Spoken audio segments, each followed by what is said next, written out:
On Roman numeral 3 right here. I like this. It gives you a quick overview of what we're going to talk about. Unit 1, what are we talking about? What's the topic? Family trends. Does anybody know what a trend is? Like nephews and that stuff.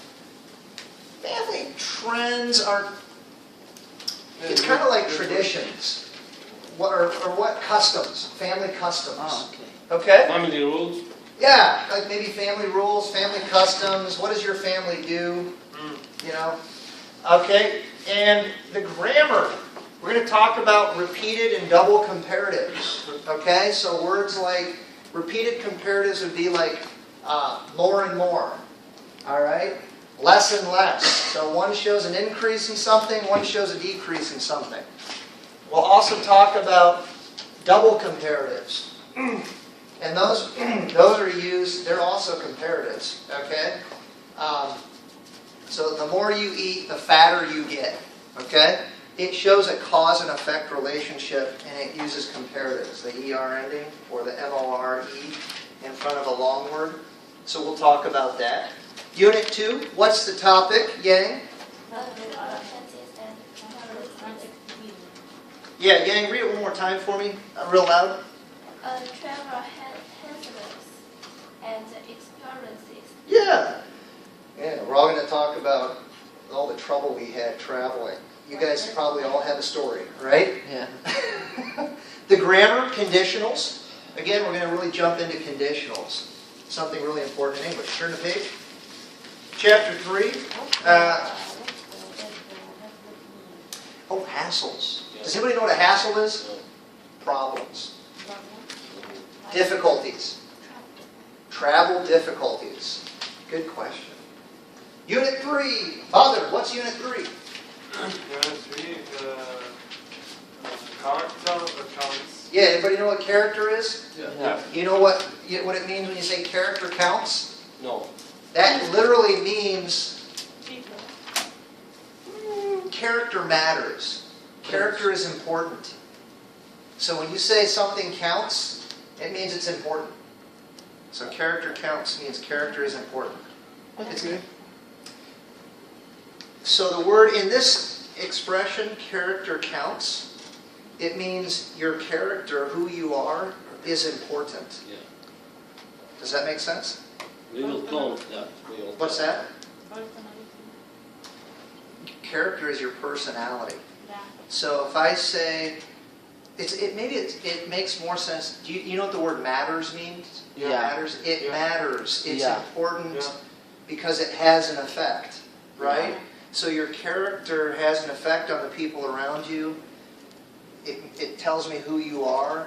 So saying character counts is like saying character matters. Are you okay?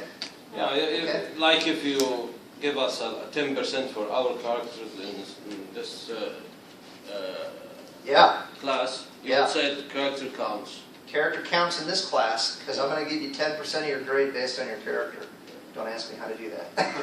All right. The grammar. Yeah, we're going to get into what kind of clauses. Somebody tell me. Adjective clause. Yeah. Adjective clauses. Good times. Chapter 4, Abdurrahman. An interconnected word. Do you know what interconnected means? No. Interconnected. Together connected. Yeah, you know what a spider web is? Yeah. You know what a spider is, right? Yeah. So the whole world is like a big spider web. Everything's connected, interconnected. What's the difference between interconnected and connected? Well, inter means between. There's a connection between everything. It's real similar, not a huge difference. All right, chapter 4, interconnected world, the grammar. Woo, fun. Hamoud, yeah, what are we looking at grammar-wise? Phrasal verbs. Those are fun. Hey, I'm going to warn you right now, there's thousands of phrasal verbs, okay?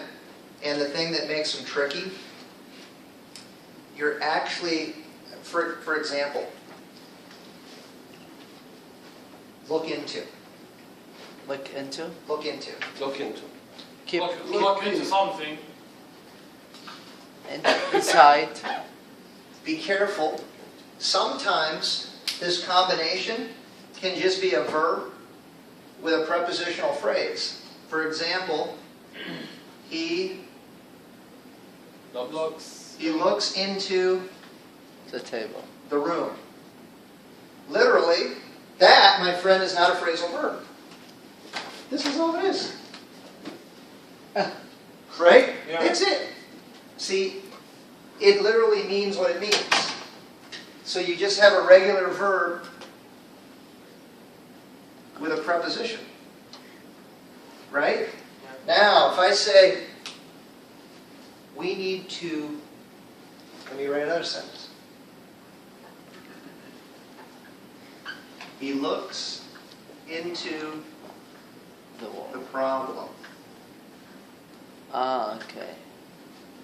Does that mean, No. No. No. no, what does it mean, literally? Thinking about the problem. He sees the problem. He investigates.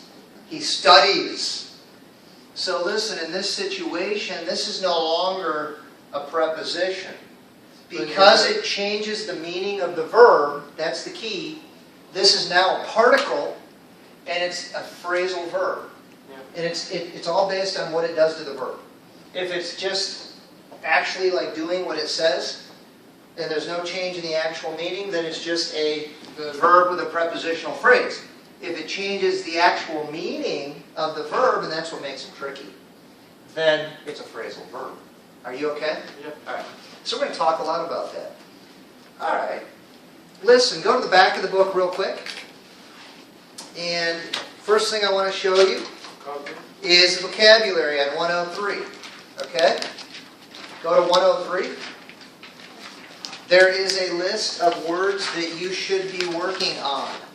I would like to recommend that as we go through the book, every time you see one of these words or we run into it, man, just write a definition, okay? And the part of speech, maybe, or whatever we discuss. It'll help you learn it. Again, I would probably, if it were me, I would take these words and I'd plug them into wordsmith.net. Okay? Here's the deal. If somebody wants some extra credit, okay?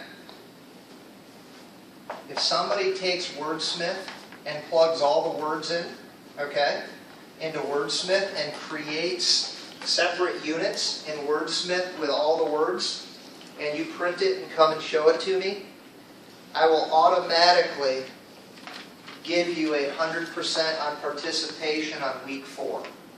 If that's all you do, because that's a lot of work. Okay? It's gonna be a lot of work.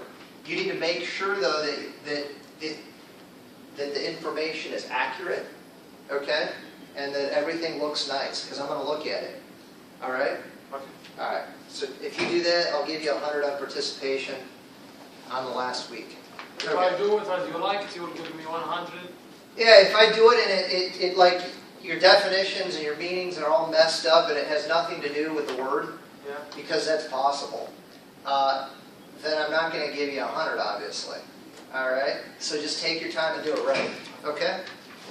All right.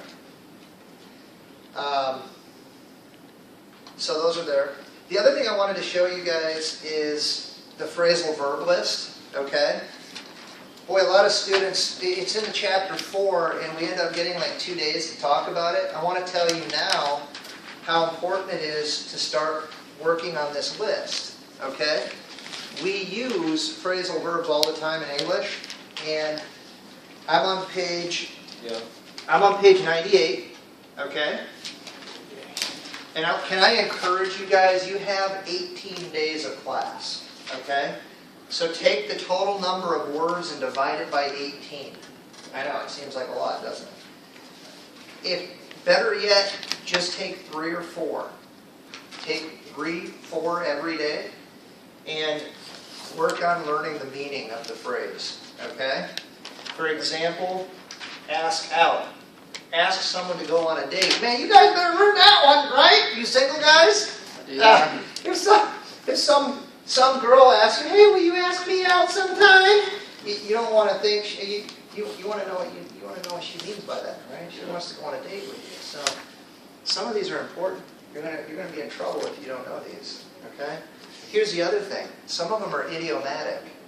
So if you're at university here and you're listening to people laughing and you can't figure out why they're laughing, probably half the time it's because they used one of these and you're not sure what it means, okay? So, and if you use these in your conversations with Americans, it makes us feel closer to you.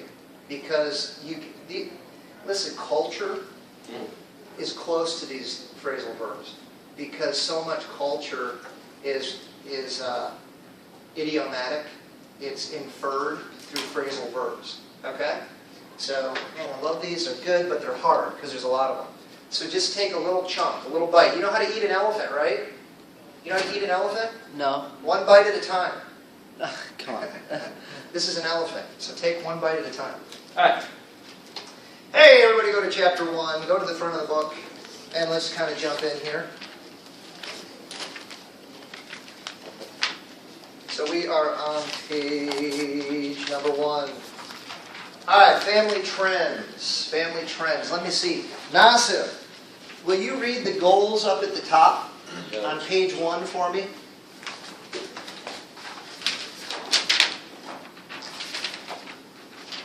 Goals?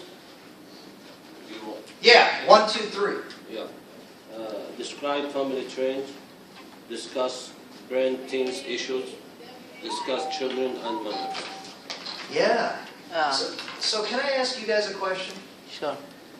Back home, sitting around the dinner table, were there certain rules, Yeah. certain things that you weren't supposed to do? It was okay to do. Can you help me out here? What might be different between American culture and then your culture with like table manners? For us, my dad should eat first. Really? Yeah. Like he would finish his food first? No, Oh, he just eat the first. you had to wait for him to. Yeah, So- he didn't ask for it, but it's respectful for him. Everybody does that. No, You wait for your dad to start Yeah, eating. Yeah. we wait for Yeah, for me. You're all shaking your heads. Is that true at your house too? So, same? Yeah. Okay, so this is cultural. Yeah. What about in Mauritania? I think that isn't obligatory our dad, but we shouldn't start teaching before others that are older than us. Interesting. You know, it's true even in American culture. We were told we had to wait until everybody was seated at the table Yeah. together. Like you couldn't just start eating. And what about leaving the table? Was there a rule about when to leave? Yeah. There was? How about in your family? For example, when we have, a ghost, A guest? Okay. we shouldn't, for example, all people shouldn't finish their eating before him. Interesting. Yeah. So they had to wait. Yeah, the last one of the family should take all his time until the guest finish Okay. his eating and he go. The last can in this time go also. The guest finishes first. Yeah. Yeah, we do the same. Yeah. Same in Saudi. What about China? What's going on in China? I think we have the same culture. Like we have a guest. Yeah. If I'm full, I can't leave the table very early. Okay. Um, Okay. but now we are not paying much attention to this. But Okay. as for me, Yes. I think we have a guest. Okay. I have to stay here. Until they're done. Uh, Yeah. al- Interesting. Almost. Almost done. Interesting. You have to eat with the right hand. You have to eat the right hand. Yeah. Okay. Anything else? That's religion, not. That's religious even. So that's really important. Yeah. And when the last person finish his eating, he should, for example, when he look at the dishes, he will see that some foods are here and here. This isn't in the same place. He should make all the food in the center of the dish. Whatever's left. Yeah. Really? Yeah. So everybody in the family, if you didn't eat it all, you put it in a little pile. No. The last in The last one. the, The last guy at the table. Yep. He puts all the food in one. No, so we don't eat each one eat in a dish separate from other. We eat in the one dish. One dish. Yeah, in one big dish. Oh, so whoever's last has to move all the food to the middle. Yeah. It's funny. It's great. I love it. In our family, you had to wait till everybody was there. You couldn't leave the table if you were a kid until everybody was done. And you had to ask, "Could I be excused, please?" And then my mom would say, "Yes, you can be excused." And you weren't supposed to talk. If the adults were having a conversation, the kids would kind of be quiet so that the adults could talk. And you have to finish your dish. Yeah. One big difference, though, that I'm noticing, when I lived in the Middle East, I may have told you guys this, I got into trouble because I was invited to a village, and we had mansa on the floor. Mansa. Yeah, wonderful. Big dish, sat on the floor, and we would eat with our hands. In American culture, kind of while you're eating, if you're visiting someone's home, we tend to kind of like watch the other person to see what they're doing or whatever. Yeah, the problem is, in American culture, I was kind of waiting for them to stop eating because I didn't know like when it should end or anything. So I was watching them to see when they were going to stop eating, and they were watching me. Now I know. And they were watching me to see when I would stop eating. So I'm watching them, and he's watching me, and we're laughing, and I'm starting to get sick. And I was there about an hour eating mensa. And my buddy next to me finally said, "Listen, you're going to kill us. You got to stop eating." I said, "I'm waiting for him." He's like, "No, he's waiting for you. You stupid American." Anyway, it's funny. All right. Take a look at these pictures. Very, very interesting. It says, look at the two cartoons about families. Then answer the questions with a partner. So I want you again to get together with somebody, look at the pictures, and then discuss the answer to these questions. Okay? Take 5 minutes.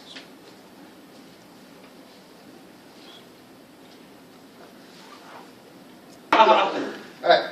So, does he make a good point, or is he being ridiculous? Make a good point. Because he should teach them how to respect Yeah, and not tell them. absolutely. And look at the mother's face. Does she look happy? No, she's All right. Number 2. Let's see. It says, is your family a democracy? How do decisions get made in your family? Yang, is your family a democracy? I think no. No. Who makes the decisions in your family? Almost is my mother. Your mom does.